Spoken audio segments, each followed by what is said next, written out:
혹시 식사를 시작한 지 10분도 되지 않았는데 벌써 밥 한 공기를 다 드시나요? 가족이나 주변 사람들에게 너무 빨리 먹는다는 이야기를 자주 듣지는 않으셨나요? 많은 분들이 식사는 빨리 끝내는 것이 좋은 습관이라고 생각합니다. 바쁜 직장 생활을 하며 익숙해진 식사 속도가 은퇴 후에도 그대로 이어지는 경우도 많습니다. 하지만 놀랍게도 식사 속도는 단순한 습관이 아니라 건강과 수명에 영향을 줄 수 있는 중요한 생활 습관입니다. 실제로 여러 연구에서는 식사를 너무 빨리 하는 사람이 비만, 당뇨병, 심혈관 질환의 위험이 더 높을 수 있다는 결과가 보고되고 있습니다. 오늘은 식사 속도가 왜 건강과 수명을 좌우하는지, 그리고 천천히 먹는 습관이 우리 몸에 어떤 변화를 가져오는지 자세히 알려드리겠습니다. 영상이 도움이 되신다면 구독과 좋아요로 함께 해주세요. 지금부터 시작하겠습니다. 우리는 음식을 먹으면 위만 일을 하는 것처럼 생각합니다. 하지만 실제로는 뇌와 입이, 장, 췌장, 간이 모두 함께 움직이는 복잡한 과정이 시작됩니다. 음식을 씹는 순간부터 침이 분비되고 소화효소가 작동하기 시작합니다. 위에서는 음식을 잘게 섞어 소장으로 보내고 장에서는 영양분을 흡수합니다. 이 모든 과정에는 시간이 필요합니다. 그런데 너무 빨리 먹으면 몸은 이 과정을 제대로 따라가지 못합니다. 첫 번째 이유는 포만감을 느끼기 전에 과식하게 되기 때문입니다. 우리 뇌는 배가 부르다는 신호를 즉시 보내지 않습니다. 음식을 먹기 시작한 뒤 약 15분에서 20분 정도 지나야 포만감을 느끼게 됩니다. 그런데 10분도 안 되어 식사를 끝내면 뇌는 아직 충분히 먹었다는 신호를 받지 못한 상태입니다. 결국 이미 필요한 양보다 훨씬 많이 먹고 나서야 배부름을 느끼게 됩니다. 이런 습관이 반복되면 자연스럽게 체중이 늘어나기 쉽습니다. 두 번째 이유는 혈당이 급격히 올라갈 가능성이 높아지기 때문입니다. 빠르게 먹으면 짧은 시간 안에 많은 양의 탄수화물이 몸으로 들어옵니다. 그러면 혈당이 빠르게 상승하고 이를 낮추기 위해 인슐린이 많이 분비됩니다. 이러한 일이 반복되면 인슐린 저항성이 생길 위험이 높아질 수 있습니다. 이는 제2형 당뇨병의 중요한 위험 요인 가운데 하나입니다. 세 번째 이유는 위에 부담을 주기 때문입니다. 음식을 충분히 씹지 않고 삼키면 큰 덩어리 상태로 위에 들어갑니다. 그러면 위는 더 많은 시간과 에너지를 들여 음식을 잘게 부숴야 합니다. 결국 소화가 늦어지고 속이 더부룩하거나 트림이 자주 나오는 원인이 될 수 있습니다. 특히 나이가 들수록 위 운동이 느려질 수 있기 때문에 더욱 천천히 먹는 습관이 필요합니다. 네 번째 이유는 장 건강에도 영향을 줄 수 있기 때문입니다. 충분히 씹지 않은 음식은 장으로 내려가 소화 과정에 부담을 줄 수 있습니다. 장내 미생물의 균형에도 영향을 줄 수 있으며 복부 팽만감이나 가스가 자주 차는 원인이 되기도 합니다.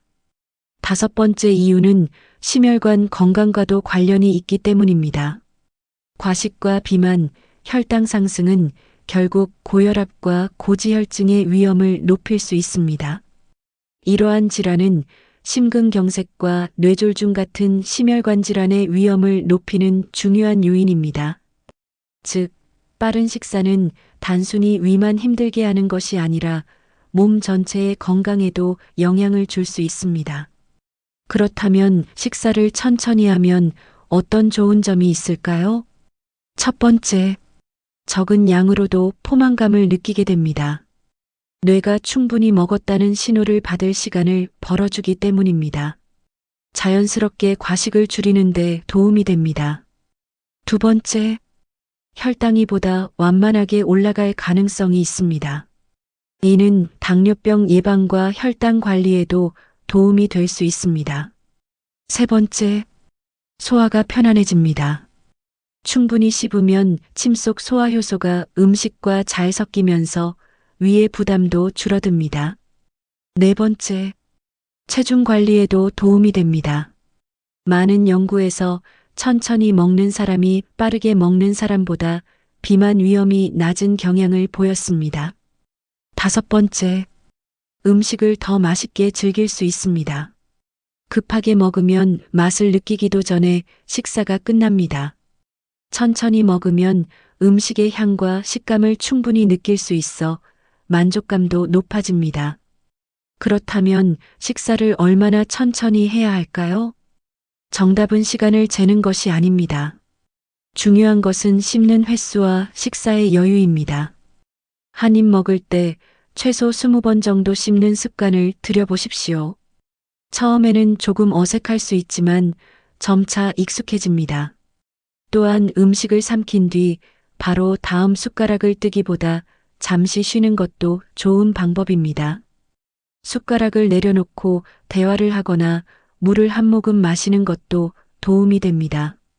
식사 시간은 가능하면 20분 이상을 목표로 해보십시오. 처음부터 완벽하게 할 필요는 없습니다. 10분 만에 먹던 분이라면 15분으로 늘리는 것부터 시작해도 충분합니다. 다음으로 중요한 것은 식사하면서 다른 일을 하지 않는 것입니다. 텔레비전을 보거나 스마트폰을 보면서 식사하면 자신도 모르게 더 빨리, 더 많이 먹게 됩니다. 음식에 집중하는 것만으로도 식사 속도는 자연스럽게 느려질 수 있습니다. 또 하나 중요한 것은 아침 식사를 거르고 점심에 폭식하는 습관입니다. 오랫동안 굶으면 허기가 심해져 누구나 빨리 먹게 됩니다. 가능하면 규칙적인 시간에 식사하는 것이 좋습니다. 여기서 많은 분들이 궁금해합니다. 꼭 많이 씹어야 하나요? 그렇습니다. 씹는 과정은 단순히 음식을 부수는 것이 아닙니다.